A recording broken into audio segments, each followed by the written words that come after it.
Hey everyone, welcome back. Today I'm sharing a story that's going to absolutely shake you to your core. Rachel emerged from the kitchen, still drying her hands with a towel.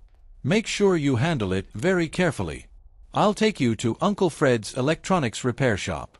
He specializes in vintage technology like this and might be able to help us access whatever is stored on it.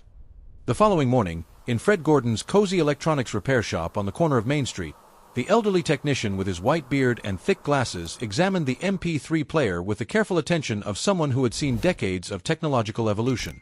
"This device is quite ancient by today's standards," Fred said, shaking his head with a mixture of admiration and concern. "It uses a compact memory card for storage, but unfortunately, the battery has been dead for so long that it won't power on at all." Rachel mentioned that Ethan suspects there might be an audio recording hidden inside, Grace explained. "It could be extremely important evidence." "Let me see what I can do," Fred replied, gathering his specialized tools. "If we're very careful and very lucky, we might be able to recover whatever data is stored on that memory card." With the precision of a surgeon, Fred carefully removed the back panel of the device. After several tense minutes of delicate work, he used a pair of fine tweezers to extract a tiny memory card that looked almost impossibly small. "Here we go," he said, holding up the minuscule device. "It's got limited storage capacity, but with any luck, it might have captured a few minutes of crucial audio."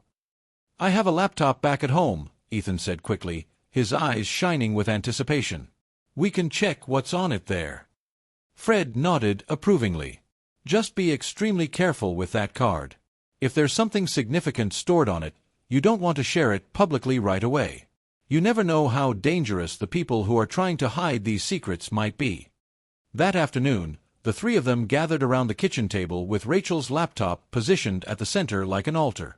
Ethan carefully inserted the memory card into the computer's reader, his hand steady despite the magnitude of what they might be about to discover.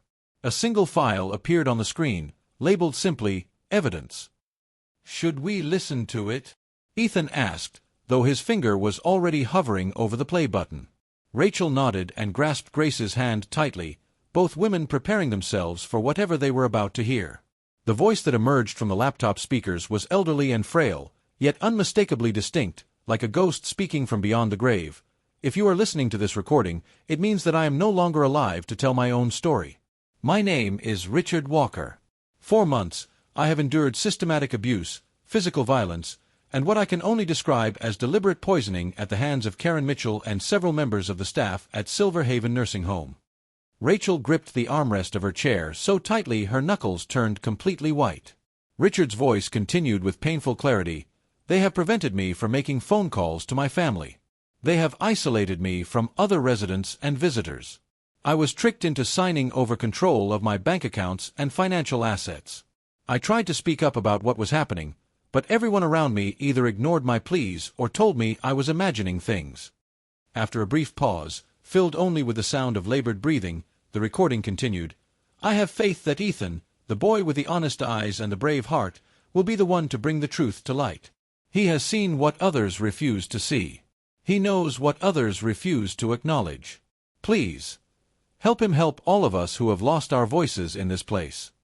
The recording ended with a long, shuddering sigh, followed by complete silence that seemed to echo through the kitchen. Grace's cheeks were wet with tears as she spoke. "That's Richard's voice.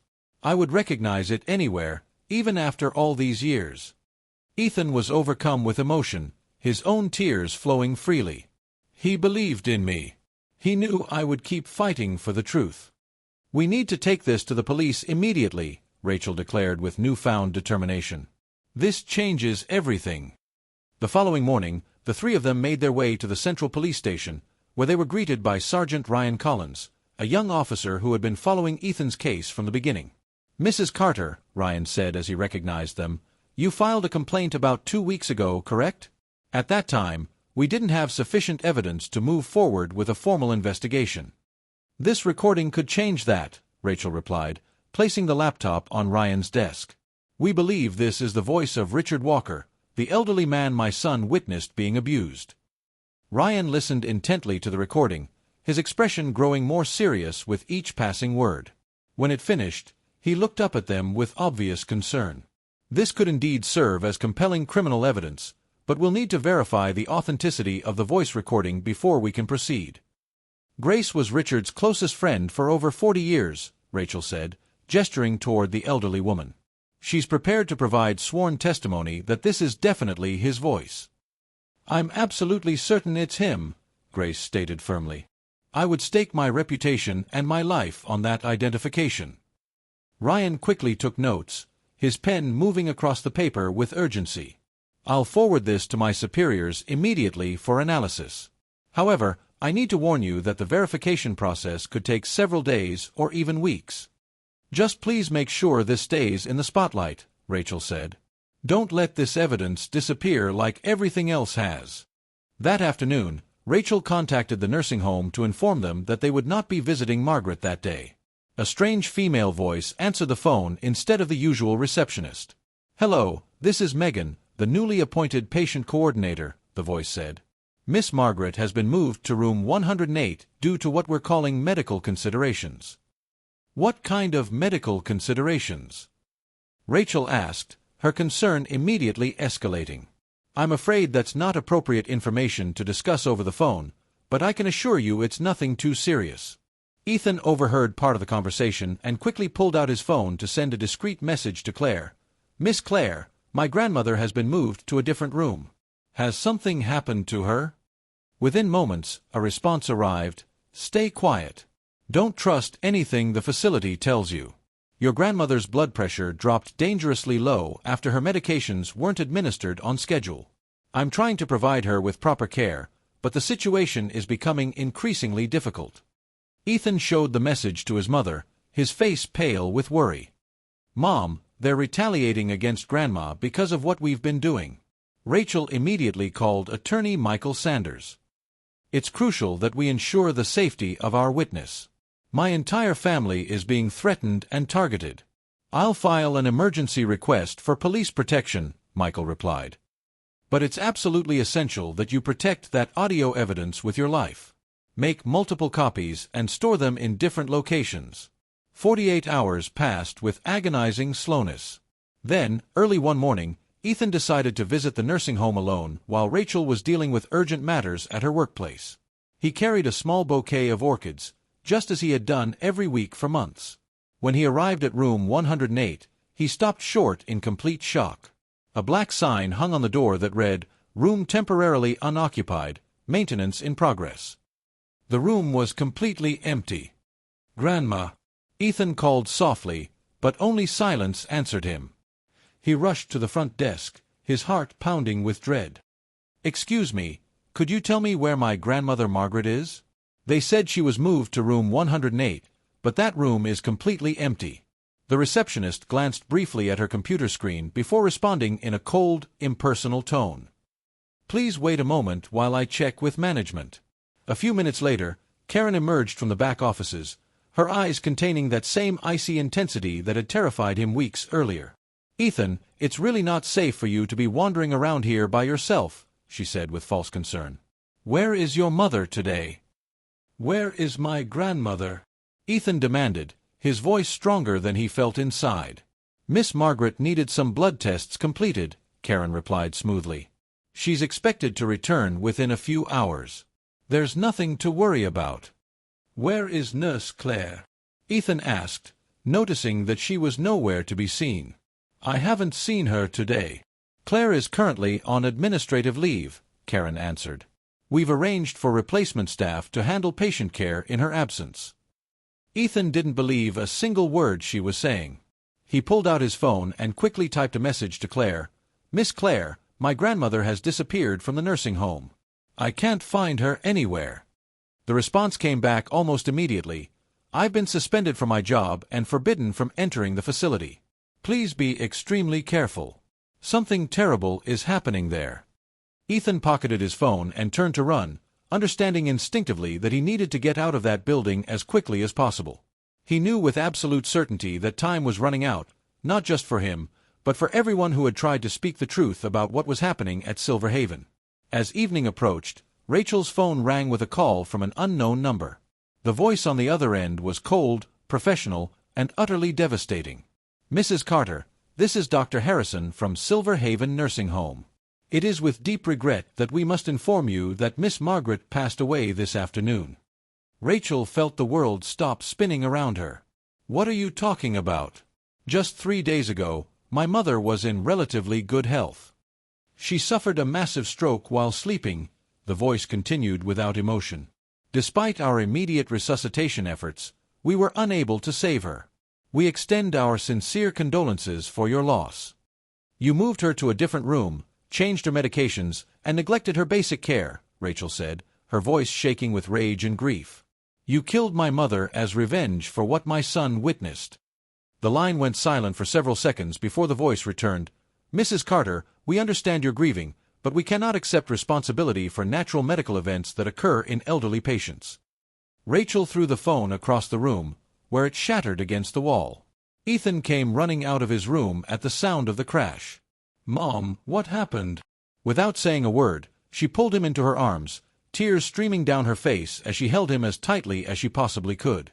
"She's gone, isn't she?" Ethan whispered, already knowing the answer from his mother's tears. Rachel nodded, unable to speak. "Was it because of what I did?" Ethan asked, his voice breaking with guilt and self-blame. "If I hadn't caused all this trouble, would she still be alive?" "No," Rachel managed to say through her tears. "You didn't do anything wrong. They did this. They're the ones responsible for her death." They held each other tightly in their living room, crying together as the weight of their loss settled around them like a suffocating blanket. Margaret's funeral was held 3 days later, and it was a stark, somber affair. Not a single staff member from Silver Haven Nursing Home attended the service. There were no flowers from Karen or the administration, no acknowledgement whatsoever of the woman who had lived her final months in their care. Only family members, Grace, and a few of Margaret's longtime friends gathered around the dark wooden coffin to say their final goodbyes. "I understand now," Rachel whispered to her son as they stood beside the grave. "We can never go back to that place. But we also can't let them get away with what they've done." Grace remained at their side throughout the service, her eyes red with tears that seemed to carry the weight of decades of friendship. "They bury all the evidence along with the victims," she said quietly.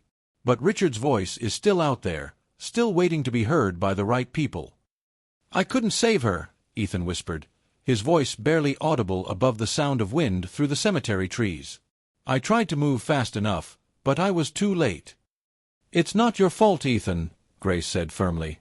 "Richard once told me that people who do wrong always try to blame the ones who are trying to do right. You were trying to protect people who couldn't protect themselves." "I don't know what to say anymore," Ethan replied.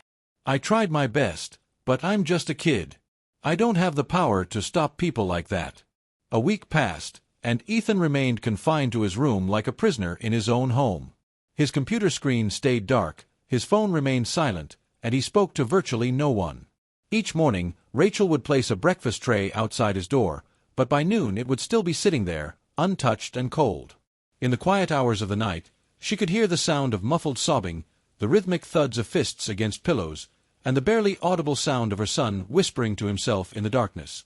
One morning, she decided she could no longer stand by and watch him disappear into his own grief and despair. "Ethan, I'm coming in," she called through the door. "We need to talk about what's happening to you." The door opened slowly, and Ethan stood there looking like a shadow of his former self. He had lost weight, his hair was unkempt, and dark circles under his eyes spoke of countless sleepless nights.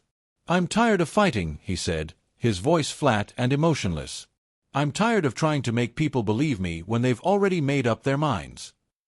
"I understand that feeling," Rachel replied gently. "But if you hide in this room forever, they win. Karen and everyone like her win." Ethan shook his head slowly. "We had proof, Mom. We had Richard's recording, but they're still going to find a way to make it disappear or claim it's fake. And they'll keep hurting more people while we sit here doing nothing." Just then, Grace's voice called from the living room. "Rachel." "Ethan." "Michael Sanders just sent an urgent email. You need to see this immediately." They emerged from Ethan's room to find Grace holding Rachel's laptop, her face filled with the first genuine hope any of them had felt in weeks. "The police have finally taken action," Grace announced. They've verified Richard's voice recording, and they've officially reopened the investigation into his death. But there's more. She turned the laptop screen toward them, revealing a news headline that made both Rachel and Ethan gasp in surprise. District Attorney announces formal criminal charges against Silver Haven nursing home staff. What does this mean? Ethan asked, afraid to let himself hope. Grace smiled for the first time since they'd met her. It means Richard's voice has finally been heard by people with the power to do something about it. The next morning brought even more encouraging news. Michael Sanders called with an update that sent waves of relief and vindication through their household. The Salem City Court has scheduled preliminary hearings for the Silver Haven case beginning next Monday, he announced. Karen Mitchell and 3 accomplices are facing formal charges on 4 serious counts: elder abuse, embezzlement, intentional harm resulting in death, and document forgery. Will we need to testify? Rachel asked, though she already suspected the answer. Both you and Ethan may be called as witnesses, Michael confirmed. But only if you feel emotionally prepared for that experience. This case has already caused your family tremendous pain. Ethan looked up from where he'd been sitting quietly, and for the first time in days, there was a spark of life in his eyes. I want to testify. Not just for Mr. Richard, but for Grandma and everyone else who never got a chance to speak up for themselves. The Central Courthouse buzzed with anticipation on the morning of the trial. The courtroom was packed with reporters, lawyers, family members of other victims, and citizens who had been following the case through social media. Police had implemented strict security measures due to the high-profile nature of the proceedings. Karen sat in the defendant's section, her once pristine appearance now disheveled and anxious. Her formerly neat hair hung limply around her face, and her expression was tight with barely controlled fear. Beside her sat attorney Jonathan Walker, whose discomfort was obvious to everyone in the room. Please observe silence, announced Judge Mark Reynolds, a man renowned throughout the region for his fairness and integrity. The court is now in session. The proceedings began with opening statements from the prosecution. Your Honor, stated Prosecutor Sarah Wells as she approached the bench, we will demonstrate beyond any reasonable doubt that Karen Mitchell and her associates systematically transformed a nursing home into a place of torment and exploitation for vulnerable elderly residents. They forced residents to surrender control of their financial assets through coercion and fraud. And when those individuals were no longer profitable, they were abandoned to suffer and die. Sarah activated the audio system and played Richard's recording for the entire courtroom to hear. A profound silence settled over the room as his frail but determined voice filled the air, telling his story of abuse and systematic neglect. Many of the older spectators in the gallery wiped tears from their eyes as they listened. Nurse Natalie Brooks, who worked directly with these defendants, will also provide testimony about the threats she received after witnessing Karen administer improper medications to helpless patients, Sarah continued. Natalie rose from her seat in the witness section and walked slowly to the witness stand. Her hands trembled slightly as she placed them on the Bible and swore to tell the truth. Have you personally witnessed instances of abusive behavior directed toward nursing home residents? Sarah asked. Yes, I have, Natalie responded, her voice gaining strength as she spoke. Karen once restrained Mr. Richard to his bed for over 6 hours as punishment for refusing to eat the meal she had selected for him. She then administered a sedative that kept him unconscious for nearly 48 hours straight. Why didn't you report this behavior to authorities when it happened? I was terrified, Natalie admitted. I was afraid of losing my job and genuinely feared for my own safety. But when I saw that brave young man, she gestured toward Ethan, when I saw him risk everything to speak up for people who couldn't defend themselves, I realized that my silence was making me part of the problem. What finally motivated you to come forward with your testimony? Natalie's voice became stronger and more resolute. Ethan's courage made me ashamed of my own cowardice. The silence had become unbearable, and I knew I couldn't live with myself if I didn't try to help seek justice for the people who suffered. When it was finally Ethan's turn to testify, he approached the witness stand wearing his best white shirt, his hair carefully combed, though his voice still carried the uncertainty of someone who had been through more than any child should ever have to endure. Ethan, Sarah said gently, please tell the court exactly what you witnessed on that Saturday afternoon. Mr. Richard was tied to his bed with cloth straps, and he was groaning in pain, Ethan began, his voice growing steadier as he spoke. Miss Karen was yelling at him and hitting him with some kind of stick. I took a picture because I knew people wouldn't believe me if I just told them what I saw. What drove you to continue speaking out, even when people accused you of lying? Ethan looked directly at the jury as he answered. If I stayed silent, I would have been no different from the people who were hurting him. Someone had to be willing to say what was really happening. A spontaneous round of applause erupted from the gallery, and despite Judge Reynolds's firm calls for order, the emotional response continued for several moments. I'm not a hero, Ethan continued when the courtroom finally quieted. I'm just a kid who wanted his grandmother to be safe and cared for in her final years. But the people who were supposed to protect her were the ones who ultimately killed her. Thank you, Ethan, Sarah said. Your testimony represents the very essence of why we're all here today. The defense presentation that followed was notably weak and unconvincing. Jonathan Walker rose to address the jury, his voice lacking its usual confidence. My client has been unjustly accused based on circumstantial evidence and the emotional testimony of individuals with potential ulterior motives, he argued. The audio recording that forms the centerpiece of the prosecution's case is unverified and could have been created by anyone with basic recording equipment. Judge Reynolds interrupted before Jonathan could continue. Counselor, I've received an official forensic report confirming that the voice on the recording is indeed that of Richard Walker. The audio has been analyzed by multiple independent experts and shows no signs of digital manipulation or editing. Jonathan's face went pale as the implications of this statement hit him. The foundation of his entire defense strategy had just crumbled in front of the entire courtroom. The trial continued for 4 intensive days, with witness after witness providing testimony about the systematic abuse and neglect at Silver Haven Nursing Home. The evidence presented painted a picture of an institution that had completely lost sight of its mission to care for vulnerable elderly residents.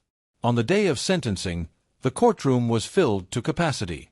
Every seat was occupied, and people stood along the walls, all waiting to hear the final verdict. Judge Reynolds looked directly at Karen as he delivered his decision.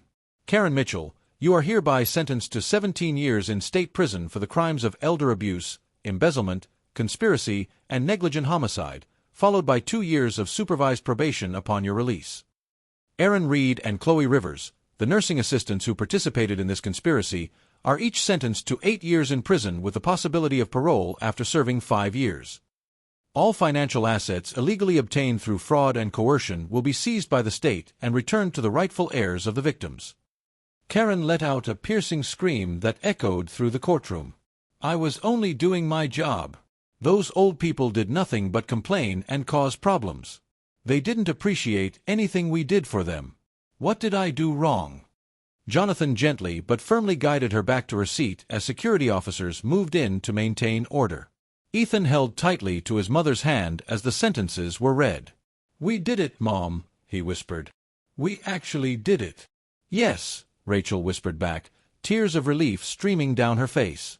Richard can finally rest in peace. And so can Grandma. Grace wiped tears from her eyes as she spoke. Richard, wherever you are now, justice has finally been served. 7 days after the trial concluded, the government held a special press conference to address the broader implications of the case. The Minister of Social Welfare took the podium to make an announcement that would affect nursing homes across the entire country. We offer our deepest condolences to the families who lost loved ones due to the criminal negligence uncovered at Silver Haven, the minister began. In the next 6 months, we will initiate a comprehensive review and inspection process for all 1,200 nursing homes operating within our jurisdiction. No facility will be permitted to hide abuse or neglect behind closed doors ever again. Ethan was invited to join the minister on stage, where he received an honorary certificate recognizing his courage and commitment to protecting vulnerable members of society. This remarkable young man reminded all of us that age should never be a barrier to having your voice heard and your dignity respected, the minister announced to the assembled crowd. His bravery has potentially saved countless lives and changed our entire approach to elder care oversight. Ethan accepted the certificate quietly, but his eyes shone with a sense of purpose and determination that had been missing for months. Meanwhile, Rachel returned to her job to find that the company had issued a formal apology for her suspension during the initial phases of the investigation. Her colleagues welcomed her back with warmth and respect. Have you heard what the kids at school are calling your son now? Amy asked with a big smile during their first lunch together after Rachel's return.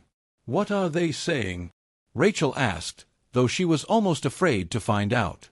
"They're calling him the Little Lion because of his courage. The principal is apparently in discussions about dedicating the new school library in Ethan's honor." "I thought he was going to be expelled permanently," Ethan joked when his mother told him the news later. "It's amazing how quickly things can change." Amy laughed. "That's life for you. It can turn around completely in the blink of an eye." Grace became a regular visitor to the Carter household, often arriving with homemade desserts and stories from her long friendship with Richard. One day, as she sat with Ethan at their kitchen table, she made a suggestion that would prove to be prophetic. "I think it would be important for us to write down this entire story," she said thoughtfully. "Not to celebrate what we accomplished, but to remind other vulnerable people that they're not alone in their struggles and that speaking up can make a real difference." Ethan nodded thoughtfully. "I'll write it all down, but I want to call it The Voice Behind Closed Doors because that's what started everything." Hearing Mr. Richards' voice when everyone else was choosing not to listen. On a bright spring morning several months later, Ethan and his mother visited the newly established Sunset Manor, the government-operated facility where former Silver Haven residents had been relocated. The building was filled with natural light, and each room was designed to feel like a comfortable home rather than a sterile medical facility. Ethan entered room 12, where an elderly gentleman with silver hair sat quietly reading a book by the window. "You must be Ethan Carter," the man said, looking up with a warm smile. "We've all heard about you through television and newspaper coverage. But more importantly, we know that it's because of your courage that we're finally experiencing what it means to be treated with genuine care and respect." "I just followed the path that Mr. Richard showed me," Ethan replied humbly. "He's the one who had the real courage." The elderly gentleman extended his hand for a firm handshake. "Thank you for refusing to give up on us. Thank you for proving that our lives still have value." That evening, Ethan found himself on the balcony of their home, gazing up at the stars that seemed to shine more brightly than he remembered from months earlier. Rachel joined him, carrying 2 steaming mugs of hot cocoa. "Have you looked at the sky tonight?" Rachel asked, settling into the chair beside him. "It's incredibly clear. You can see everything so perfectly." "I keep thinking about the look in Grandma's eyes during our last visit," Ethan said quietly. "They weren't filled with fear anymore, even though she was confused. Maybe somehow she knew that she was going to be remembered and that her story wouldn't be forgotten." Ethan pulled out his phone and brought up a photograph that Grace had given him. A picture of Mr. Richard from 1987, showing him as a younger man with a bright, hopeful smile. "I like to think he's watching over all of us now," Ethan said, "making sure we don't forget the lessons he taught us about courage and persistence." "I'm sure he is," Rachel agreed. Just then, Grace's voice called from downstairs. "There's a special television program about the nursing home case starting in a few minutes. They're dedicating a segment to honor Richard and all the other victims. Would you like to come watch it?" "Should we go see it?" Rachel asked. Ethan shook his head gently. "I'd like to stay up here for a while longer, if that's okay." He gazed upward at the night sky once more, his voice filled with quiet determination and peace. "Mr. Richard, I kept my promise. I hope you can finally rest knowing that your story has been told and that justice was served. This story serves as a powerful reminder that while truth may sometimes be hidden or suppressed, it never truly disappears from the world. When there are people willing to protect and defend it, regardless of their age or social status, truth has the power to overcome even the most entrenched systems of injustice and corruption." The courage and determination shown by someone as young as Ethan demonstrate that every voice matters, every witness has value, and every person who stands up for what's right can change the world in ways they might never have imagined possible. The message that emerges from this story is unmistakable. When we fight for justice, even when we feel isolated, threatened, or overwhelmed by forces beyond our control, light will ultimately triumph over darkness. Truth will find a way to surface, and those who have suffered in silence will finally have their voices heard. Silence can be one of the most dangerous weapons used against the vulnerable and powerless. But when that silence is broken by someone with the courage to speak up, truth becomes an unstoppable force capable of saving lives and transforming entire systems that have been corrupted by greed, cruelty, and indifference. If this story has moved you or inspired you in any way, We encourage you to share it with others who might benefit from hearing Ethan's message of hope and determination. Consider subscribing to our channel to hear more stories about ordinary people who find extraordinary courage when faced with injustice. Your support and engagement inspire us to continue bringing these important stories to light, reminding us all that every person has the potential to be a force for positive change in the world. Remember that speaking up for those who cannot speak for themselves isn't just morally right. It's often the difference between life and death for people who have been forgotten or abandoned by society. Thank you for listening, and thank you for caring about the voices that need to be heard.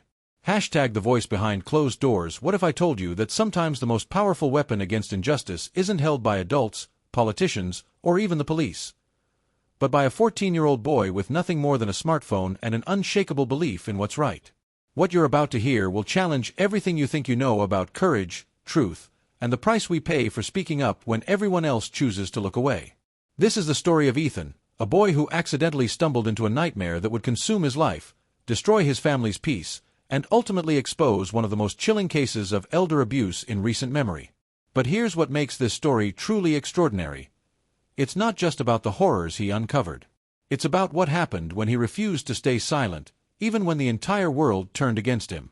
So settle in, because the next hour is going to take you on a journey that starts with a simple Saturday visit to see Grandma and ends with a courtroom revelation that will leave you questioning how many other voices are crying out behind doors we're too afraid to open.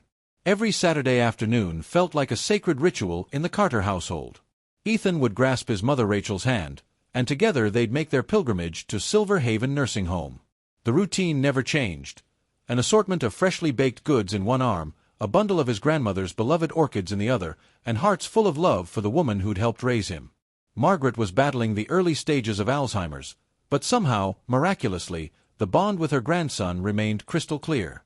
It was as if love itself could cut through the fog of her fading memory, creating these precious pockets of clarity where she still knew exactly who he was. "Good afternoon, Mrs. Rachel." The familiar voice belonged to Mark, the security guard who'd become something of a fixture at the home.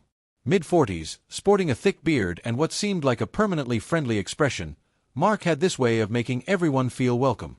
"Once again, I see you've brought cake," Mark said with a grin. "The aroma is absolutely divine. Though I have to say, the atmosphere seems a bit quieter today than usual, don't you think?" Rachel gently guided Ethan through the entrance doors. "Well, it is the weekend," she replied thoughtfully. "Many families take their loved ones home for visits during this time." "No need to worry about that," Mark responded, though his smile seemed slightly strained. "I keep a watchful eye over everyone here. The place is in good hands." He paused, then added with a more serious tone, "Oh, and make sure the little one stays close. Don't let him wander off. The back corridor is currently under construction." Ethan nodded obediently, but something caught his attention. At the far end of the hallway, there was a gray door that stood slightly ajar. Through the narrow opening, a soft, golden light seemed to seep out, casting an almost ethereal glow that felt out of place in the otherwise sterile environment. They made their way to Margaret's room, where she sat perched on the edge of her bed. Despite her fragile, silver-haired appearance, her grip was surprisingly strong when she took Ethan's hand. "Ethan." "Grace's son," she whispered, her voice barely audible. "No, Grandma." Ethan leaned in close, speaking softly. "I'm Rachel's son. I'm your grandson." Rachel approached with a sorrowful smile, pressing a cool, damp cloth to her mother's forehead with infinite tenderness. "Stay with Grandma for a moment, sweetheart," she said to Ethan. "I need to check with Miss Karen about whether she's been getting all her medications properly." At the mere mention of Karen's name, an involuntary shiver ran down Ethan's spine. He'd encountered her several times before. The facility manager with her perpetually stern expression and eyes that seemed to hold secrets darker than anyone could imagine. There was something about her that made his skin crawl, though he could never quite put his finger on what it was. Time passed quietly as Grandma Margaret drifted into a peaceful slumber. Ethan sat beside her, clutching the remaining bag of cookies, when curiosity got the better of him. He hadn't planned to venture far. He simply wanted to get a closer look at that hallway where the strange light continued to flicker in such an odd, almost hypnotic manner. A chilling breeze slipped through the narrow gap in that mysterious door as he approached. The corridor was completely deserted, creating an atmosphere that felt both eerie and compelling. Each step forward felt deliberate, purposeful, as if something was drawing him toward whatever lay behind that door. "Is anyone in there?" Ethan called out softly. Silence was the only response. But as he leaned closer, pressing his ear against the door, a delicate whisper escaped into the air. It was so faint he almost missed it. "Please, stop. I'm begging you. Not again." The voice was soft, trembling, filled with a pain that made Ethan's heart race with an intensity he'd never felt before. Without fully realizing what he was doing, he gently nudged the door open just a fraction wider. What he saw inside that room would haunt him for the rest of his life. A frail elderly man lay bound to the bed, his hands and feet secured with what looked like tattered cloth straps. He was nothing more than a wisp of a human being, his eyes sealed shut, with dried blood staining the corner of his mouth.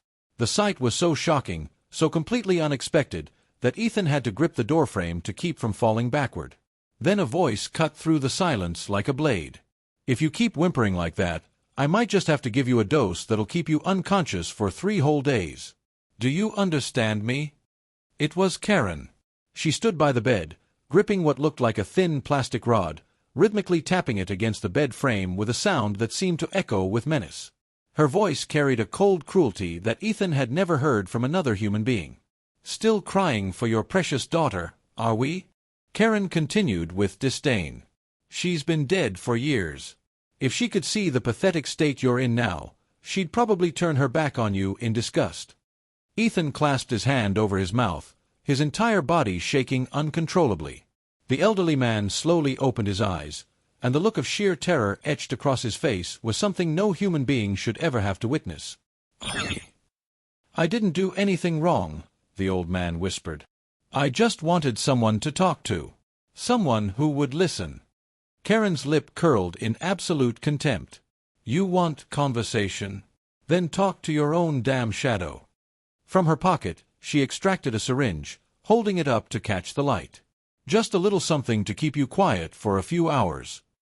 Ethan took a step backward, his heart pounding so hard he was sure everyone in the building could hear it.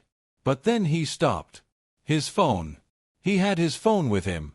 With hands that trembled so violently he could barely control them, he activated the camera app and leaned toward the narrow gap in the door. He had to document this. He had to capture proof of what was happening in this room. 1 second, 2 seconds, and then he managed to capture the image. The scene was burned into digital memory forever, that sickly yellow light illuminating the old man bound to his bed, his face contorted in agony, while Karen's silhouette loomed beside him with that syringe poised like a weapon in her grasp.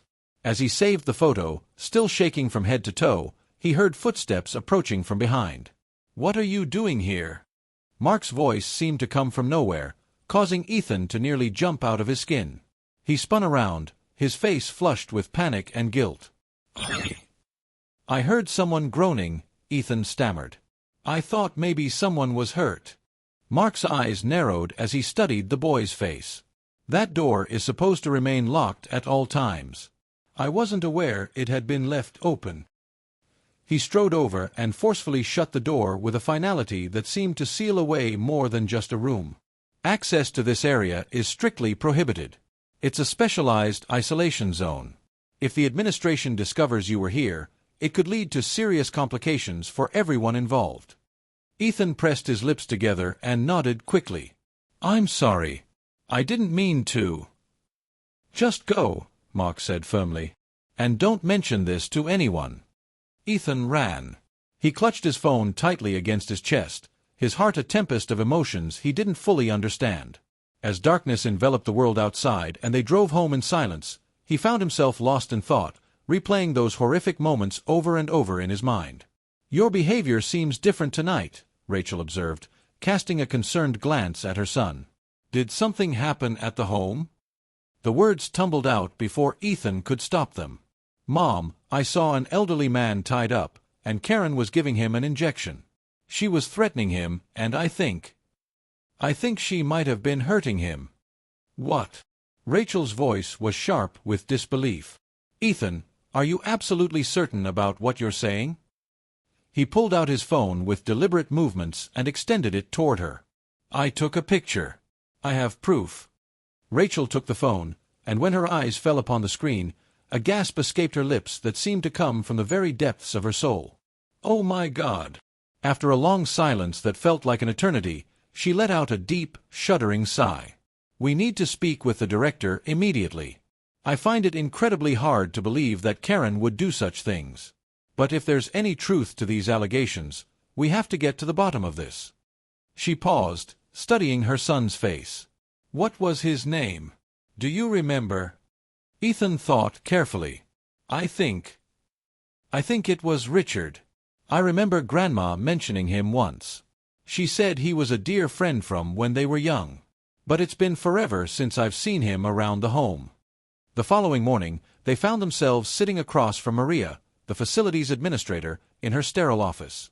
The walls were lined with certificates and awards, creating an atmosphere of professional competence that seemed to contradict everything Ethan had witnessed the night before. "Rachel," Maria said, her brow furrowed as she scrutinized the photo on Ethan's phone, "this is clearly a misunderstanding of some kind." "A misunderstanding?" Rachel's eyebrow arched skeptically. "My son heard disturbing sounds and witnessed an elderly man who appeared to be bound and helpless. The young man's imagination may have gotten the better of him," Maria replied with what seemed like practiced patience. "Mr. Richard struggles with significant mental health challenges. He has behavioral disorders and frequently engages in self-harm. It's absolutely essential that we carefully secure his limbs to ensure his safety and prevent him from injuring himself further." Ethan's hands clenched into tight fists. "But I heard Karen threatening him. She was hitting him with something." "This child needs to learn to show proper respect for his elders," came a voice from behind them. Karen emerged from the shadows of the office, her lips curling into what might have been a smirk, though she tried to disguise it as a concerned smile. "I have dedicated 15 years of my life to this facility," Karen continued, her voice taking on a practiced tone of wounded dignity. "Everyone here understands the level of commitment and care I provide to our residents. So tell me, what exactly prompted this young man to make such serious accusations?" Ethan lifted his chin defiantly, meeting her gaze directly. "He's afraid of you." Karen approached him slowly, lowering herself to his eye level in a gesture that might have seemed caring to an outside observer. "Young man, sometimes our imagination can create illusions that are very far from reality. You shouldn't cause harm to good people because of fleeting, immature emotions. Do you understand what I'm saying?" Rachel looked at her son, then shifted her gaze to the photograph still displayed on the phone screen. She bit her lip nervously. I need some time to think about this." That night, Ethan lay in bed with his eyes wide open, staring into the darkness that seemed to press down on him from all sides.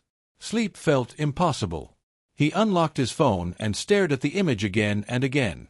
The scene remained etched in his memory with perfect clarity. The cruelty in Karen's voice, the fear reflected in the old man's eyes, the sharp sound of that rod striking against the bed frame. Finally, unable to contain himself any longer, he opened a social media application and began typing a post that would change his life forever. "My name is Ethan. I'm 14 years old.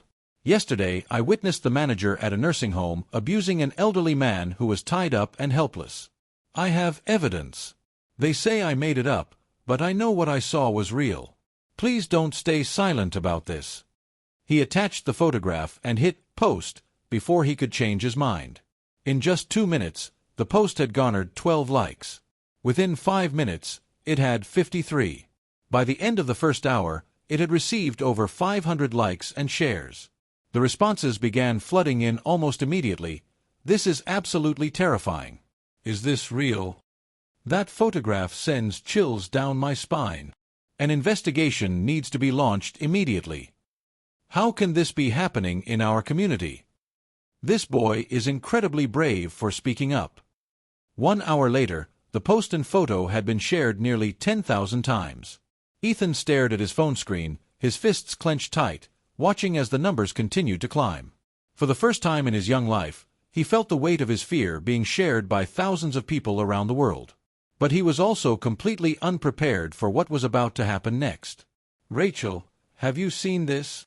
Amy's voice carried a tone of urgent concern as she approached during their lunch break at the law office where Rachel worked.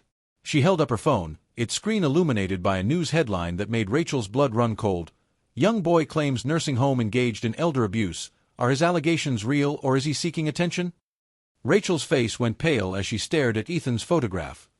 His serious expression beside the image of Mr. Richard, bound and helpless in that sterile room. "Oh my God," Rachel whispered, her hands beginning to tremble. "Is that really Ethan? Did you know he was going to post this?" Amy asked softly. "No. He did this completely on his own. We had a disagreement about it this morning, but I had no idea he would take it this far." Rachel's voice was barely above a whisper. "This photo has captured everyone's attention." Amy drew her phone closer, scrolling through the responses. "But there are people claiming it's nothing but a fake, created through digital manipulation. Photoshop experts are apparently analyzing it right now." Rachel remained silent, feeling as though the ground was shifting beneath her feet. She opened a news application on her own phone, and a new headline immediately appeared: "Silver Haven Nursing Home Issues Response, Claims Photo is Work of Fiction." She clicked on the article, and at its center was a photograph of Karen, her face carefully made up, eyes glistening with what appeared to be genuine tears, positioned in a leather chair against the backdrop of what looked like a professional press conference.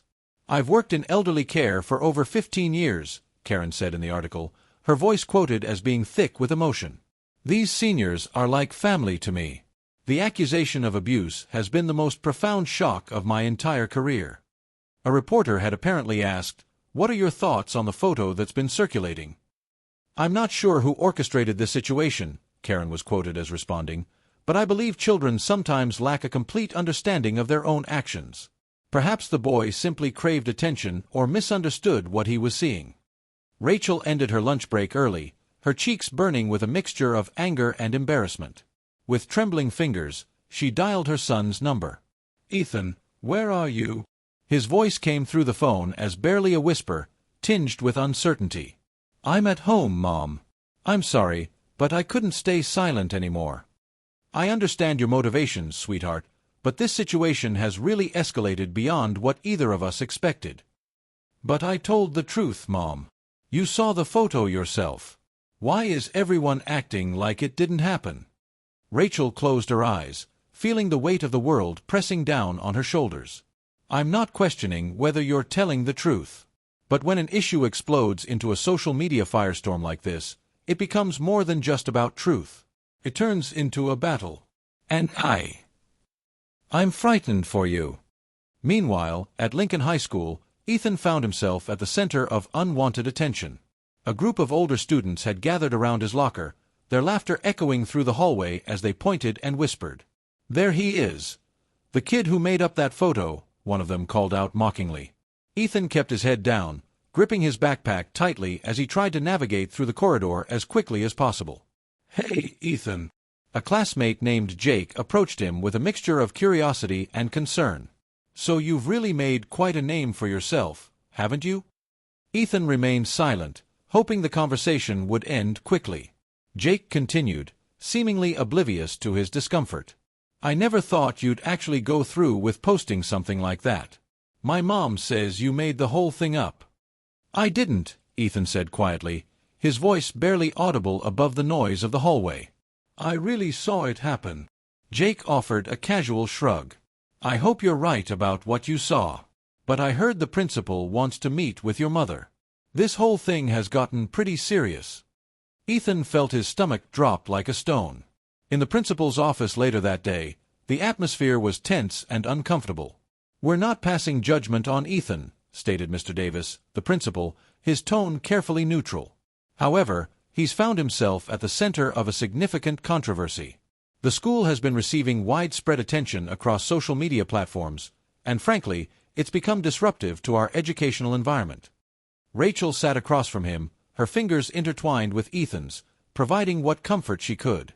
"I understand your concerns," she said softly, "but Ethan isn't the type of child who fabricates stories for attention." Mr. Davis let out a weary sigh. "I'm not suggesting that he is."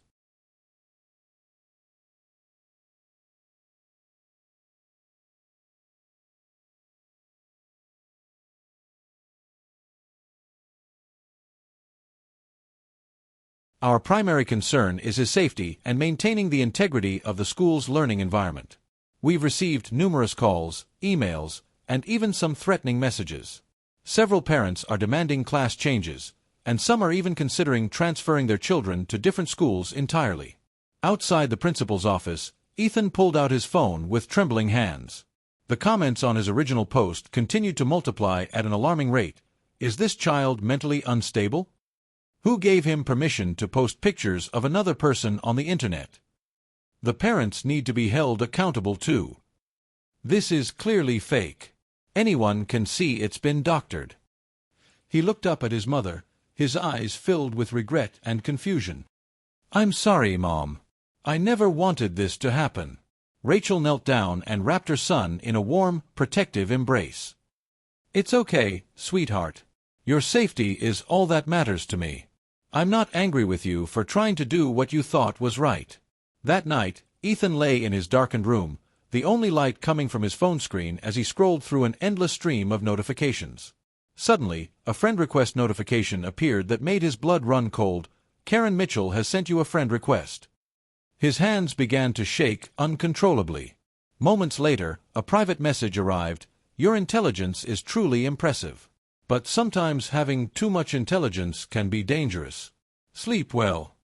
Ethan's phone slipped from his grasp as he bolted upright, a cold sweat forming at the back of his neck.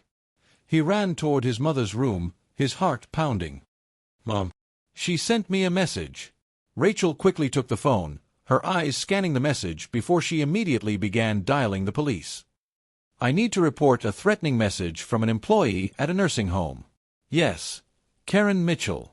Yes, the same person who's currently facing allegations of elder abuse. The voice on the other end of the line requested a screenshot of the message, which Rachel provided without hesitation. But despite their report, no officers arrived that night to investigate. The next morning brought another devastating headline across the internet. Graphics expert confirms photo shows signs of digital manipulation. Ethan read the article over and over, his hands trembling with a mixture of disbelief and desperation. The piece quoted Louise Collins, described as an authority in digital imaging. The lighting in the background doesn't align with the shadows on the elderly man's face. It appears quite likely that the boy inserted an image of a bound person into a pre-existing background. A pinned comment below the article read, I've been working with Photoshop for 7 years. I can spot a fake from a mile away. This is obviously manipulated. Within hours, Ethan found himself bombarded with a deluge of angry messages, accusations, and ridicule, lying little attention seeker. Desperate for internet fame. Complete fabrication. This kid needs serious help. He threw his phone onto his bed, tears welling up in his eyes as the weight of the world seemed to crash down around him. Rachel, Amy called later that day, her voice filled with concern. Have you noticed that the kids at school are starting to avoid Ethan? Several parents are apparently considering legal action against your family. He's just a child, Rachel exclaimed, her voice cracking with emotion. Have these people lost their minds? Amy was quiet for a moment before responding. Ethan is definitely a good kid, Rachel. But the media doesn't know that. For them, this is just another story, another spectacle to consume and then move on from. When they returned to the nursing home that afternoon, the atmosphere had undergone a chilling transformation. The staff no longer offered cheerful greetings or warm smiles. Instead of Mark, a different security guard named Robert stood nearby, his demeanor as cold and unwelcoming as granite. Rachel, Karen appeared from down the hallway, her voice carrying an unexpected tone of false sweetness. I need to have a private conversation with you. Would that be possible? Rachel glanced at Ethan with obvious concern. Wait for me in Grandma's room, okay? Stay exactly where you are, and don't wander off. As the door clicked shut behind his mother, Ethan placed the bag of cookies on the table and took his usual seat next to his grandmother. But this time, Margaret remained completely silent, her gaze fixed on the window as if she was looking at something far beyond the glass. Grandma, I'm here, Ethan whispered gently. She didn't respond. No greeting, no familiar smile, no recognition in her eyes. Grandma, it's me. Ethan. He reached out to take her hand, the way he had done countless times before, but she pulled away softly, almost as if she was afraid of something or someone. Confused and hurt, Ethan stepped out into the corridor. As he walked toward the area where that forbidden door was located, he saw Mark securing it with a key. The man looked in his direction, his face completely devoid of any emotion or warmth. "Hello, Mr. Mark," Ethan said quietly, trying to sound casual. "You shouldn't be wandering around here," Mark replied curtly before turning and walking away without another word. Ethan looked around the empty corridor, feeling more alone and isolated than he ever had before. The silence was oppressive, and the weight of everything that had happened seemed to settle on his shoulders like a heavy blanket. As they drove home, a profound silence filled the car. Finally, Ethan couldn't stand it anymore. "Mom, what did Karen say to you?" "Not now, Ethan," Rachel replied, her voice sharp and distant. "I need time to think." Ethan's heart sank into his chest. Even his own mother, the one person he had hoped would stand by him no matter what, seemed to be gradually pulling away from him. He unlocked his phone and stared at the photo once more, the image that had started this entire nightmare. Then he scrolled down to read the latest comments from strangers around the world. Even if the child is telling the truth, it's heartbreaking. But if he's lying, the tragedy runs even deeper. Ethan closed his eyes, surrendering to the darkness that seemed to be closing in around him. Those words echoed through his thoughts all night long, a constant reminder of how alone he had become. The next morning brought another blow. "Miss Rachel," came the voice of Miss Emily, Ethan's homeroom teacher, "I think it would be wise to consider allowing Ethan a break from school for a while." She was trying to sound gentle, but her tone remained firm and unyielding. "What's the reason for this suggestion?" Rachel asked, though she could already sense what was coming. "The current situation has created an incredibly tense environment. Several parents have contacted the administration demanding class transfers and have even escalated their concerns to the school board level." Mr. Davis, the principal, interjected before Rachel could respond. "We understand this is a difficult situation for your family, but the weight of media scrutiny has become immense, and the school finds itself caught in the middle of something much larger than we can handle. We need to implement temporary measures to protect the educational environment for all our students." "By removing my son from his classroom?" Rachel's voice took on a steely edge that surprised everyone in the room. "He hasn't done anything wrong." "We're not suggesting he has," Emily said gently. "But he's become a target, and unfortunately, the longer he remains here, the more difficult the situation becomes for everyone involved." Rachel drew a sharp breath, her gaze falling upon Ethan, who sat in complete silence with puffy, red-rimmed eyes that spoke volumes about the emotional toll this was taking on him. "How long would this break need to be?" she asked finally. "At least 2 weeks," the principal replied. "It should take that long for the media attention to die down and for things to return to some semblance of normalcy." That evening, Rachel carefully poured a glass of fresh orange juice and placed it gently in front of her son. The simple gesture felt loaded with meaning, a small attempt to provide comfort in an increasingly uncomfortable world. "I'm sorry," she whispered, her voice thick with emotion. "I never imagined it would reach this level of intensity." "Are you angry with me?" Ethan asked, his voice barely above a whisper. Rachel looked at him, her own voice trembling as she fought back tears. "I have never been angry with you for choosing to do what you thought was right. But the reality is that no one seems to believe you, and that makes this situation incredibly difficult for both of us." He rested his head on the table, feeling the weight of defeat pressing down on him from all sides. "We'll get through this together," Rachel said, embracing him while her hand shook as she gently stroked his hair. "I promise you that." A week later, a 6-minute video clip set social media ablaze once again. Karen stood at her second press conference, her eyes glistening with what appeared to be genuine tears, her voice quavering with practiced emotion. "I'm honestly not sure how I became involved in this situation," she said, dabbing at her eyes with a tissue. "Perhaps I was simply too strict in my approach, lacking the warmth that some people expected. However, I want to make it absolutely clear that I have never struck another person in my entire career. My daily work records are meticulously maintained, and there are numerous witnesses who can attest to my character and professionalism." The host leaned forward with obvious interest. "What about that photograph that's caused so much controversy?" "The authorities have already declared it a fabrication," Karen replied, her voice breaking slightly. "As for the threatening message that the boy claims I sent him, I never did any such thing. If Ethan has received any communication claiming to be from me, I encourage his family to contact the authorities immediately. I want answers just as much as everyone else does." Rachel watched the clip and then threw the remote control across the room in frustration. "What a complete and utter hypocrite," she muttered under her breath. Ethan remained silent, but he discreetly pulled out his phone and went back to look for Karen's previous threatening message. To his complete shock and disbelief, it had completely vanished. "That's impossible," Ethan said, his voice rising with panic. "I didn't delete it. I swear I didn't remove it." Rachel quickly took the phone and stared at the screen in confusion. "The message is completely gone. It's possible she deleted it from her end, or she used one of those apps that automatically erases messages after they're read." "But you saw it," Ethan protested. "You read it yourself." "I did," Rachel confirmed.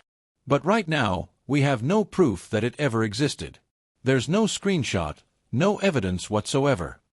"I was too scared to take a screenshot," Ethan admitted, his voice breaking with frustration and despair. The following day, Rachel arrived at her office to find the atmosphere thick with tension. An uncomfortable silence settled over the room as she entered, and she could feel the weight of her colleagues' stares. Amy quickly pulled her aside into the privacy of the hallway. "Rachel, the management team is holding a private meeting about your situation. An anonymous letter arrived alleging that your son's actions are damaging the company's reputation." "What are you talking about?" Rachel asked, though she could feel her heart sinking. "There are concerns that Ethan's allegations might reflect poorly on the firm," Amy nodded grimly. "No decision has been made yet, but you should prepare yourself for the possibility of further action." Rachel pressed her palm against her forehead and leaned heavily against the wall, feeling as though the world was spinning out of control around her. This is complete madness. What kind of world are we living in? On Saturday afternoon, Rachel decided to bring Ethan to visit Margaret, maintaining their customary routine despite everything that had happened. But when they arrived at the nursing home, the receptionist's demeanor was noticeably cold and unwelcoming. "Room 302 has been changed," the receptionist said curtly, barely looking up from her paperwork. "Miss Margaret has been moved to room 306. "What caused her to be relocated?" Rachel asked, a sense of dread beginning to form in the pit of her stomach. "Did something happen to her?" "It was a management decision," the receptionist replied sharply. "No appeals are permitted. That's all I can tell you." They made their way to the new, unfamiliar room, and immediately, both Rachel and Ethan could sense that something was terribly wrong. This room was dramatically different from the old one. It felt damp and oppressive. The curtains were tattered and hung limply from bent rods, and a musty, unpleasant odor lingered in the air like a warning. "Grandma!" Ethan called softly as they entered. Margaret lay with her back turned toward them, silent and unmoving in a way that seemed profoundly different from her usual afternoon naps. "Are you feeling okay?" Rachel moved closer, her concern evident in every step. Margaret slowly turned around, and when she did, both visitors were shocked by what they saw. Her gaze was completely hollow, devoid of the warmth and recognition that had always been there before. Her lips quivered slightly, as if she was trying to speak but couldn't find the words. "Did you bring the orchids?" she finally managed to whisper. Ethan revealed the delicate bouquet he'd been carrying, its colors still vibrant and fresh despite everything that had happened. Margaret's smile was incredibly faint, lasting only a moment before she turned away again. Just then, a young nurse named Natalie entered the room. She had black hair framing a weary face and cast only a brief, uncomfortable glance in their direction. "I'm afraid the visiting hours are coming to an end," Natalie said gently. "It would be best if you departed soon."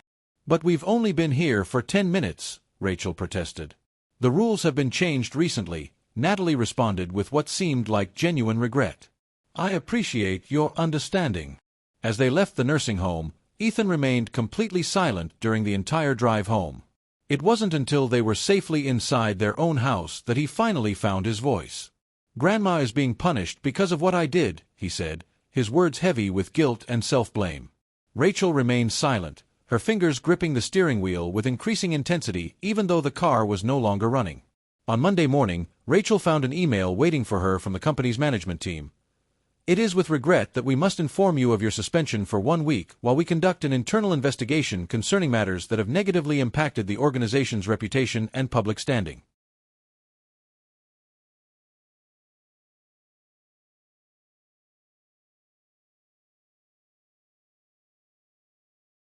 She read the message over and over, feeling each word like a physical blow. Her face became a mask of controlled devastation. "Mom."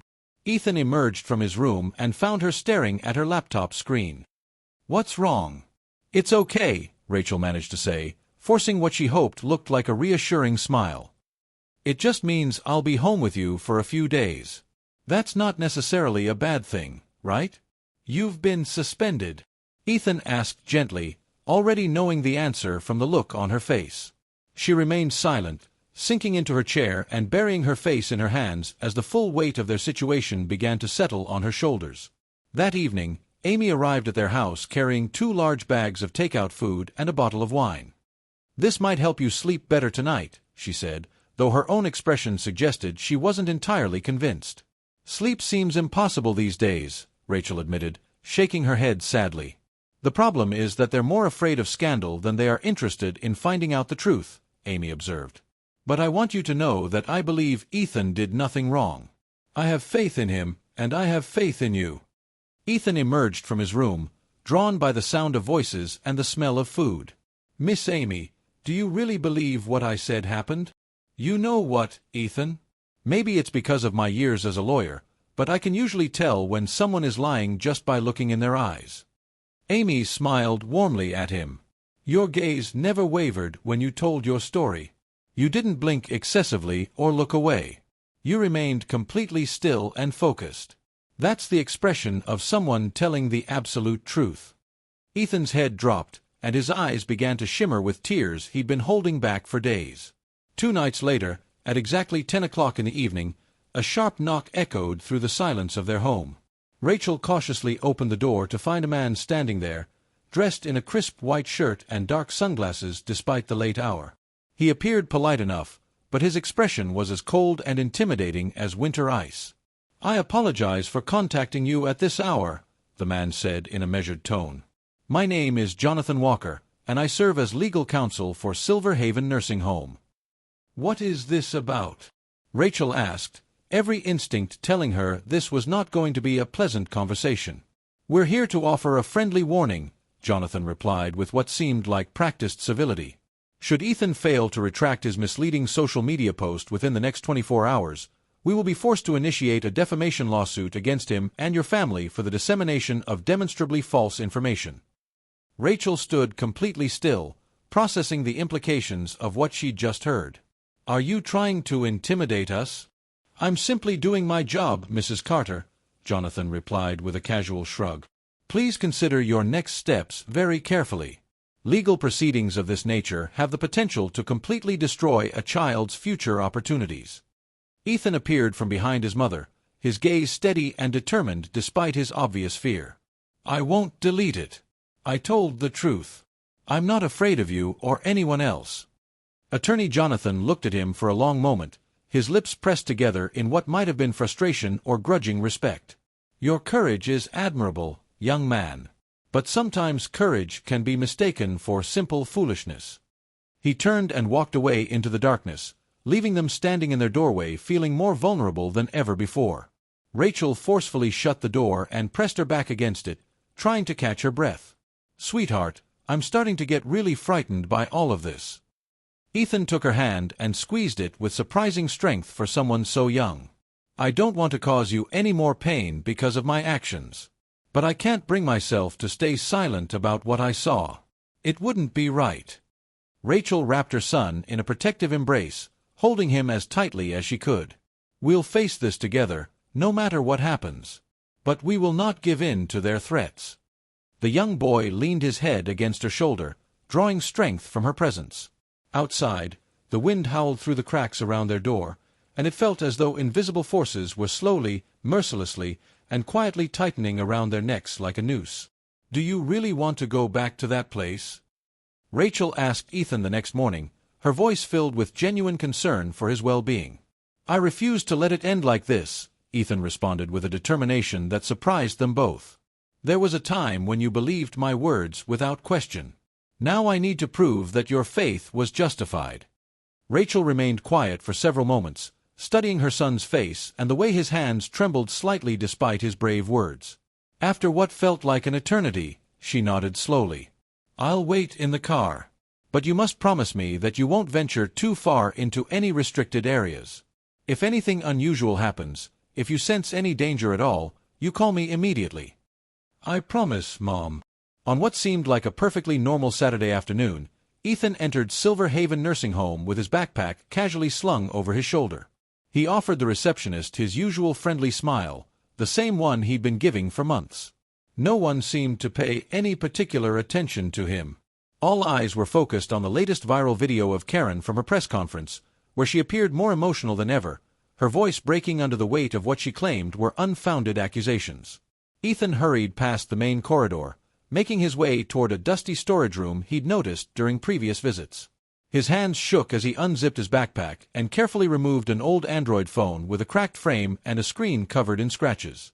He had spent hours preparing for this moment, charging the device completely and installing an automatic video recording application. With deliberate, careful movements, Ethan made his way toward the forbidden area he'd discovered weeks earlier. The door still stood slightly ajar, just as it had before. He pushed it open gently, ensuring no one was around to witness his actions. His heart was racing so fast he could hear it pounding in his ears. The room was shrouded in darkness, with only dim light seeping in from the hallway outside. Moving as quietly as possible, he crept along the floor and slipped into the empty space. He carefully positioned the phone beneath a wooden cabinet, adjusting the camera angle to capture the exact spot near the window where he had previously witnessed Mr. Richards' abuse. The angle was perfect. It would record everything that happened in that critical area of the room. "Please let this work," Ethan whispered to himself, his voice barely audible. "Let me prove that what I saw was real." Approximately 1 hour later, just as Ethan had hoped, Karen made her entrance into the room. Her presence immediately filled the space with an aura of authority and barely controlled anger. "Open that window wider," she commanded sharply, gesturing impatiently at the young nurse who followed behind her. Claire, a slender nurse with her hair neatly tied in a high bun, appeared visibly hesitant. "Miss Karen, Mr. Richard seems quite frail today. His heartbeat is unusually slow and weak." "That's actually an improvement," Karen replied with a disdainful sneer.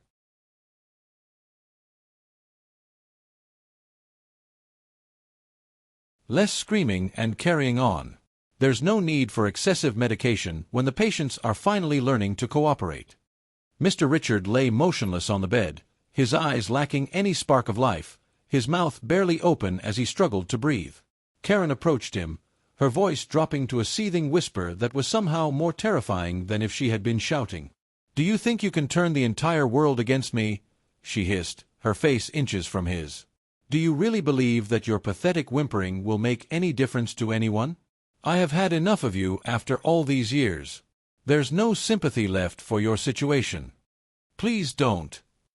Mr. Richard managed to whisper, his voice so weak it was barely human. "Silence." Karen struck him sharply across the face with the back of her hand, the sound echoing through the room like a gunshot. Claire instinctively recoiled, stepping back from what she was witnessing. "Please don't do that," she whispered, her voice filled with horror. "Are you willing to risk your employment?" Karen's patience had completely evaporated. "Leave now. I'll handle this situation myself." Claire hesitated for just a moment, clearly torn between her conscience and her need to keep her job. Finally, she turned and walked away, the door clicking shut behind her with a sound of finality. Karen retrieved a small vial from the depths of her white coat pocket, holding it up to examine its contents in the dim light. "Just a small dose. Enough to keep you unconscious for several hours. At least you'll still be breathing when it's over." Her hands trembled as she spoke, though whether from rage or the routine nature of her actions was impossible to tell. With practiced efficiency, she filled a syringe and drove it into the old man's arm without any hesitation whatsoever. The entire horrific scene unfolded directly in front of the camera lens. Every word, every gesture, every moment of cruelty was captured in perfect digital clarity. As evening approached, Ethan carefully made his way back to the room. He pretended to be walking casually through the area when he deliberately dropped his wallet, giving him an excuse to bend down and quickly retrieve the hidden phone. His heart was pounding as he slipped the device into his backpack, but somehow he managed to complete the action without attracting anyone's attention. Once he was safely in the car with his mother, Rachel immediately noticed something different about his demeanor. "What took you so long in there?" she asked, glancing at her watch with concern. "Did anything unusual happen?" Ethan remained silent for a moment, then pulled out the phone and quickly fast-forwarded to the moment when Karen struck Mr. Richard. As the scene played out on the small screen, showing Karen brandishing that syringe like a weapon, Rachel instinctively covered her mouth with both hands. "Oh my God," she whispered, her voice muffled by her fingers. "We have to get this to the police immediately." "This time I have undeniable proof," Ethan said, his voice filled with a mixture of triumph and lingering fear. That evening, back in the safety of their home, Ethan powered up his computer and connected the phone, eager to transfer the video file to a more secure location. But something completely unexpected happened when he tried to access the recording. An error message flickered across the computer screen. "File could not be located. The folder appears to be empty." He tried again, checking every possible location where the file might be stored. The result was exactly the same. He opened the camera application on the phone itself, but found it completely devoid of any stored content. "Mom, it's gone," Ethan cried out in desperation. "The video has completely disappeared." Rachel rushed over to see what was happening. "Was it deleted by accident?" she asked, though she could already see the panic in her son's eyes. "I didn't touch anything. I didn't delete anything," Ethan protested. "I just connected the phone to the computer like I always do." He powered the phone off and on again, desperately hoping the video would reappear. When he accessed the recording application, he found that the entire file had vanished without a trace. "Did anyone else have access to your phone?" Rachel asked, though she suspected she already knew the answer. "No, I kept it secure in my backpack the entire time I was there. I never let it out of my sight." "Then maybe—" She paused, the implications of what she was thinking almost too frightening to voice. "Maybe it was Karen. Or maybe someone else who works there and knows about technology." Ethan's entire body began to shake. "It feels like they're watching my every move, Mom. Like they know everything I'm doing before I even do it." 3 days later, Ethan found himself summoned to the principal's office once again. The familiar walk down the hallway felt like a march toward his own execution. Mr. Davis, the principal, let out a weary sigh before speaking. "It has come to our attention that Ethan secretly entered a restricted section of the nursing home and was observed removing some type of device or object from beneath a cabinet." "Who told you that?" Rachel's temper flared instantly. "Is my son being surveilled now?" "Security footage exists," Mr. Davis replied matter-of-factly. "The nursing home administration sent it to us along with a formal request to warn our students about the serious legal consequences of trespassing." Rachel gripped her son's hand tightly, her eyes blazing with protective anger. "What about the video my son captured showing Karen abusing a senior citizen? Did they happen to send you that evidence as well?" "No," Mr. Davis replied simply. "All we received was a brief security clip showing Ethan entering the room and retrieving something from beneath a piece of furniture." "They stole it from me." Ethan's voice echoed through the office. "They knew I had recorded them, so they took it away before I could show anyone." "Rachel," Mr. Davis interrupted gently, "I understand your frustration, and I can see how upset both of you are. But what we need are verifiable facts, not assumptions or theories. Without concrete evidence, it becomes very difficult to." That night, Ethan found himself weeping in his room, clutching his phone tightly in his hand as wave after wave of despair washed over him. Rachel entered quietly and sat on the edge of his bed. "I tried everything I could think of, Mom. But they keep taking it all away. Every piece of evidence just disappears." "I know, sweetheart." Rachel wrapped her arms around her son. "What you did took incredible courage. But sometimes the truth needs time. It has to wait for the right moment to reveal itself to the world." "When will that be, Mom?" Ethan asked through his tears. "When will they stop hurting people like Mr. Richard?" She remained silent, holding him closer as her own eyes filled with tears of frustration and helplessness. The next morning brought yet another devastating discovery. Ethan noticed something that made his blood run cold. The original photograph of Mr. Richard bound and helpless had mysteriously vanished from his phone's gallery. The image was nowhere to be found. Not in his phone, not in any backup location, not anywhere at all. His face went completely pale as the full implications hit him. He ran downstairs, taking the steps 2 at a time. "Mom, the original photograph is gone." Rachel's face immediately showed her confusion and concern. "What do you mean?" "It's still available on the internet where people have shared it, but if the original disappears from my phone, they can claim the online version is just a counterfeit. All of my evidence has been systematically removed." Rachel grabbed her head in her hands, trying to process what this meant. "Has anyone had access to your phone? Anyone at all?" "No one. I kept it under my pillow all night long." She looked at her son, her heart breaking as she realized the extent of what they were up against. Someone with technical expertise had been systematically eliminating their evidence. But who could it be, and how were they managing to do it? That afternoon, during another visit to the nursing home, Ethan managed to approach Natalie, the young nurse he had encountered previously, when she was alone in one of the side corridors. "Miss Natalie, have you noticed anything unusual concerning Mr. Richards' treatment recently?" She quickly looked around to make sure no one else was within hearing distance, then spoke in a hushed, urgent tone. "It's against all our protocols for me to discuss patient information with anyone outside the medical staff. But—" She paused, clearly struggling with her conscience. "I saw Miss Karen give him that injection," she finally admitted. "I witnessed it with my own eyes." "I had evidence of what she was doing," Ethan said, meeting her gaze with the seriousness of someone much older than his 14 years. "But it keeps disappearing. Someone is making it vanish." Natalie looked deeply into his eyes, and what she said next sent an icy chill down his spine. "Sometimes having too much knowledge can be extremely dangerous for everyone involved. I strongly recommend that you stop what you're doing before it's too late." "What if Mr. Richard dies because we do nothing?" Ethan asked. Natalie's expression became profoundly sad as she replied, "Sometimes it seems like that might be his only escape from this place." Her words hung in the air like a death sentence, and Ethan felt as though the ground beneath his feet was no longer solid.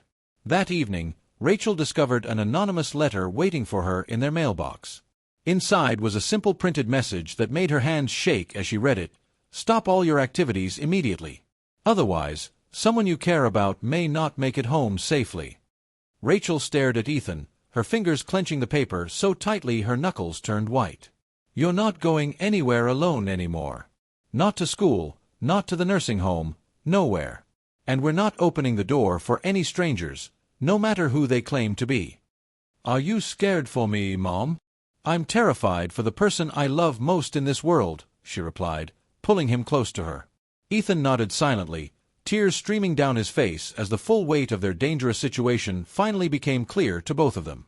A few days later, another confrontation took place that would change everything. Karen placed the old Android phone Ethan had used for recording on the table in the nursing home's main office, her gaze piercing and cold. Ethan stared at the device in complete shock. He had no memory of leaving it behind or losing it anywhere. He was absolutely certain he had secured it in his bedroom drawer at home after the video disappeared.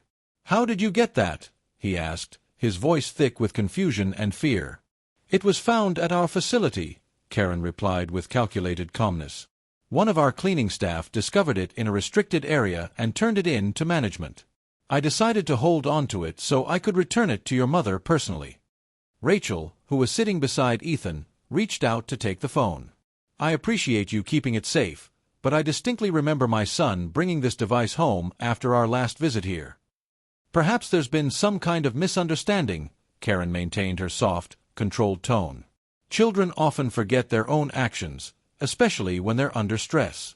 And he really shouldn't be wandering around in areas where patients are trying to rest and recover." "My son has every right to defend elderly people who can't defend themselves," Rachel said sharply. "If this facility truly has nothing to hide, then what are you afraid of?" "We're not afraid of anything," Karen replied gently, though her eyes remained as hard as steel. "We're simply saddened by the unnecessary pain Ethan's actions have caused to so many innocent people who work here."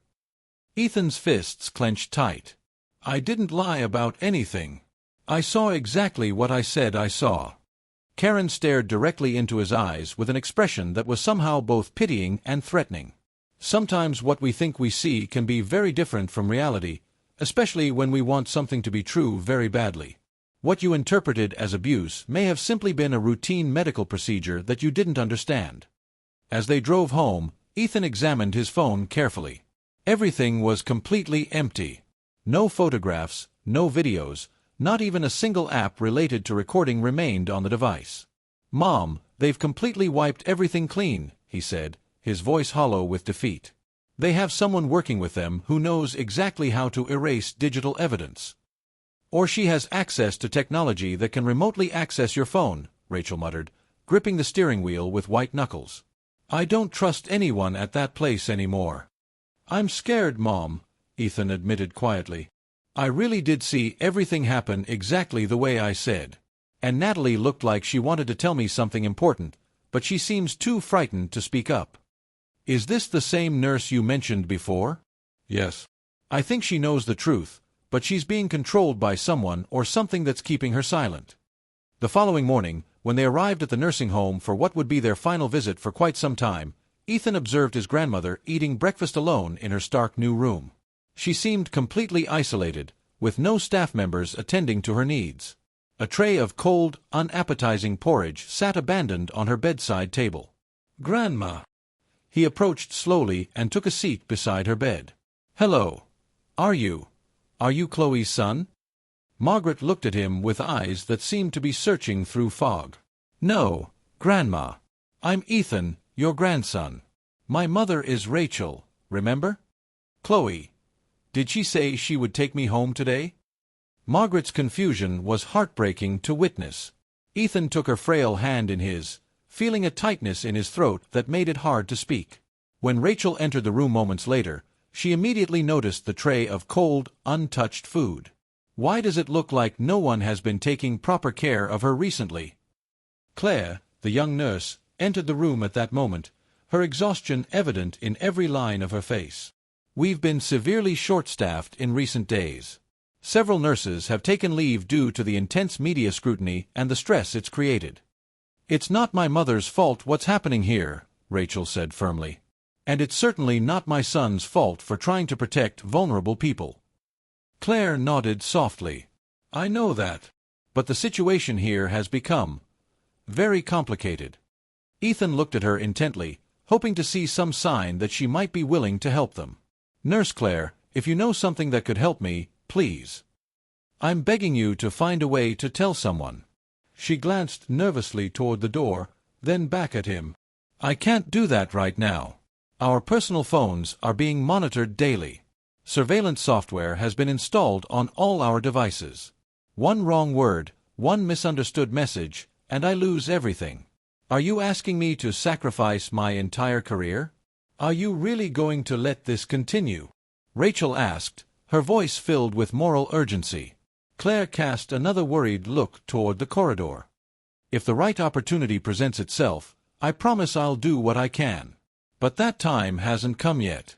That afternoon, as Rachel and Ethan prepared to leave the nursing home, they were stopped at the main entrance by a different security guard. Mr. George, a tall, broad-shouldered man with an intimidating presence, blocked their path. "Mrs. Carter," he said with cold directness, "I've been instructed to inspect both your belongings and the boy's personal items before you leave the premises." "What's the reason for this search?" Rachel asked, her protective instincts immediately activated. "These are our personal belongings. We have the authority to conduct such searches as part of our internal security protocols," George replied matter-of-factly. "It has come to management's attention that there may be instances of documents or electronic devices being improperly removed from the facility." "Where did you get that information?" Rachel demanded.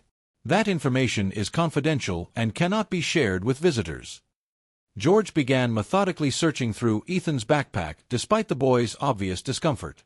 When Ethan instinctively pulled the bag back, George's expression hardened. "Don't resist the search process," George said firmly. "If you choose not to cooperate fully, we'll have no choice but to contact the authorities and have you escorted from the premises." "It's okay, Mom," Ethan said quietly, though his voice trembled with suppressed anger.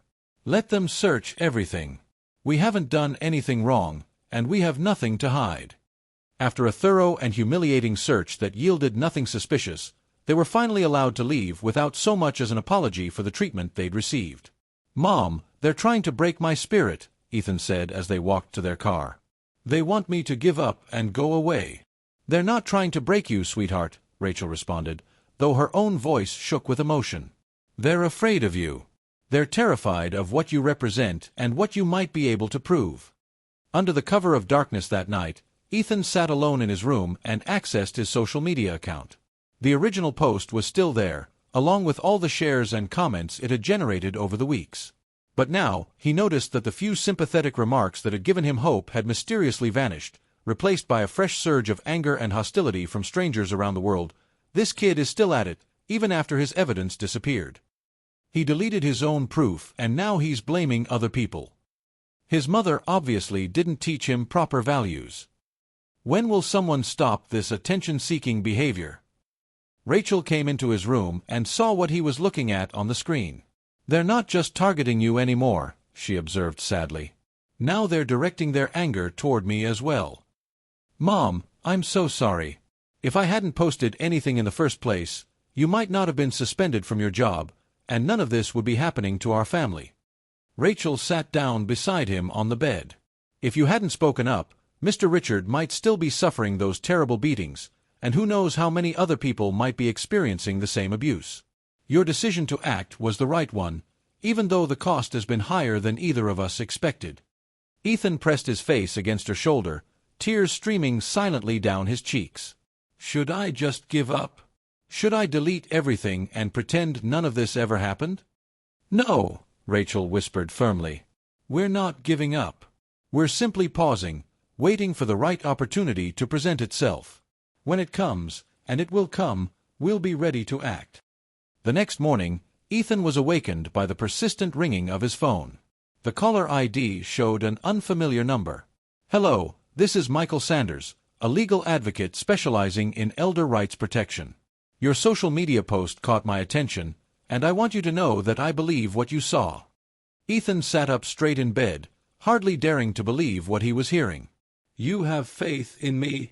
"I have a deep conviction about the honesty I see in a child who's unafraid to speak the truth, even when the whole world seems to be against him. However, I need more concrete proof than what we currently have." "I had evidence, but they wiped it all away," Ethan explained, feeling the familiar frustration rising in his chest. "Then we need to find what they couldn't erase," Michael replied. "Think carefully. Is there anything else that might have escaped their attention? Any witness they don't know about? Any recording device they didn't find? Any handwritten note or document? Anything at all that could corroborate your story?" Ethan paused, thinking back through everything that had happened. Suddenly, a memory surfaced that made his heart race with new hope. "Yes," he said excitedly. "There was something Mr. Richard said. He told me he had a secret hidden away, and that if anything ever happened to him, there was someone who would know about it. Someone he trusted. Who was he referring to? I'm not entirely sure, but he mentioned a name that sounded like Grace. I heard it very clearly. Maybe she was an old friend or companion from his past." "Mom," Ethan called out as he ended the phone call. "Are you familiar with anyone named Grace who was a friend of Mr. Richard's?" "I remember your grandmother mentioning her once or twice," Rachel replied thoughtfully. "She said they were childhood friends who used to spend time together at Liberty Square when they were young." "But why are you asking?" Ethan looked at his phone, then back at his mother.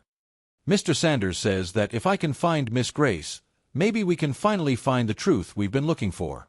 As the sun set that evening, casting long shadows across their living room, mother and son were preparing to share dinner when the doorbell rang unexpectedly. Rachel went to answer it and found an elderly woman standing on their doorstep. She appeared to be in her 70s, small in stature and wearing a long coat. Her eyes sparkled with a mixture of sadness and determination.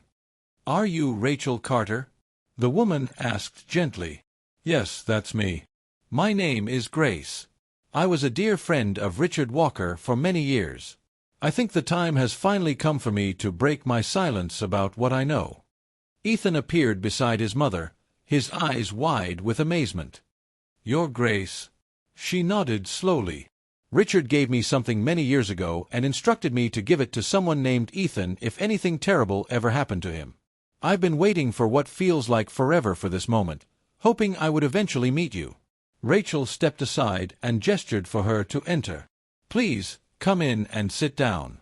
Do you know what's been happening with the accusations against the nursing home?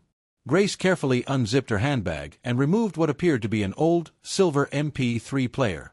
Its surface was covered with scratches and showed clear signs of age. This has been sitting in my dresser drawer for nearly 10 years, she explained. I honestly don't know what it contains, but Richard was very specific that it should go to you if anything ever happened to him. Ethan took the device in his trembling hands, hardly able to believe what he was seeing. Would you consider staying with us while we try to figure out what's on this? I don't want to face whatever we're about to discover alone. Grace's face broke into a gentle smile.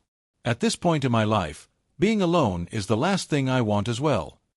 Ethan announced his intention to have the MP3 player professionally examined. I have a feeling there's something important hidden on this device. Something they couldn't erase because they didn't even know it existed. Grace settled into a comfortable chair, cradling a cup of tea Rachel had prepared. Richard always had a purpose behind everything he did. If he entrusted me with this device, there must be a very important reason. Rachel emerged from the kitchen, still drying her hands with a towel. Make sure you handle it very carefully.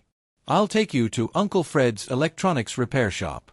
He specializes in vintage technology like this and might be able to help us access whatever is stored on it.